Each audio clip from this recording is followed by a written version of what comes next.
An athlete's dream sometimes comes down to one moment. Derek Malone, former Oregon linebacker, looks to fulfill his NFL dream at Oregon Pro Day. It feels great to be in Eugene, just that fresh air and just, fresh, clean water, familiar faces, the love that I get when I'm walking around the facilities. I feel really, really comfortable here, it feels so great. It really feels like a family and it feels like I'm just coming home, so I'm really glad that I'm here. With a strong work ethic, it is clear Malone will have a successful career when some of the best players in Oregon history will help bring about a big crowd.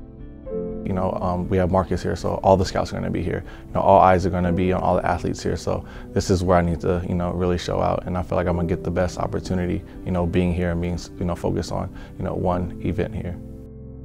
I'm only going to succeed once I just keep doing that, still being consistent, keep being, pay attention to the details, and it's because I'm a Duck. That's why, that's what we do here. That's what I did, the 4 or 5 years I was here. No matter where the path may take him, Derek Malone knows that once you're a Duck, you're always a Duck.